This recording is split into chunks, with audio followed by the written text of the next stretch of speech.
Bonjour à toutes et à tous, on se retrouve aujourd'hui pour une deuxième vidéo sur le poste de TRS pour regarder un peu plus spécifiquement.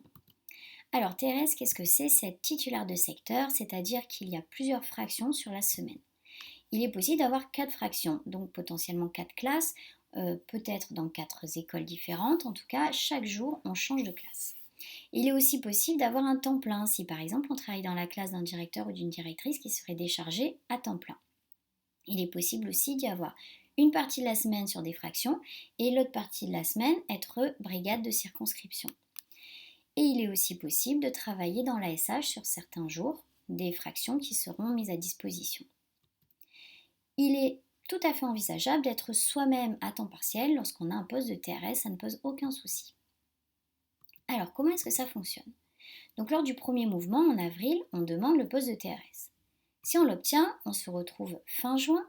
Et là, les circonscriptions vont faire des regroupements avec toutes les fractions des collègues qui seront à temps partiel dans la circo. Vous, quand vous aurez cette liste-là, vous allez pouvoir organiser votre liste de vœux, tout simplement comme lors du mouvement. Il y aura un mini-mouvement interne à chaque circo et les différentes fractions, les différents regroupements seront distribués en fonction du barème. Le barème sera calculé ultérieurement dans une nouvelle circulaire. Donc l'année dernière, et ça semble se reproduire cette année, les anciens TRS de la Circo sont prioritaires sur les nouveaux. Donc ils vont d'abord faire un mini-mouvement pour départager les regroupements entre eux, puis ensuite avec les nouveaux titulaires de secteur. À barème égal, c'est l'âge qui va départager les deux TRS. Alors quand on a des regroupements, par exemple cette année 2020, j'ai des écoles et des classes que j'aime, je ne suis pas prioritaire pour les redemander. Je peux les redemander, n'importe qui peut les demander, il n'y a pas de priorité parce que j'y étais déjà. Et enfin, il est aussi important de savoir que dans certaines circonscriptions, il y a plus de TRS qu'il n'y a de fractions disponibles.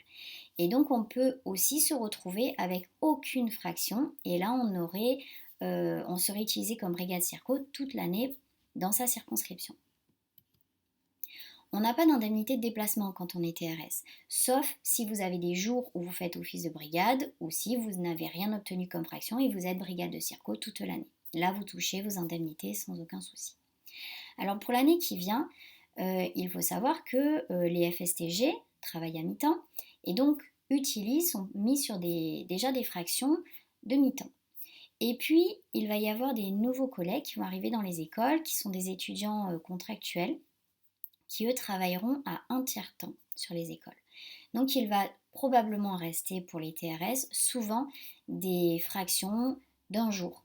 Donc 4 fractions différentes dans la semaine.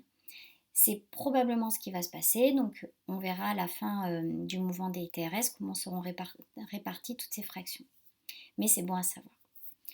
En tout cas, si vous avez la moindre question ou la moindre précision à nous demander, n'hésitez pas à nous contacter sur notre Facebook, à nous téléphoner sur notre permanence et aussi à nous écrire sur nos 2 mails, aussi bien le SNU PP13 que le spécial Néo.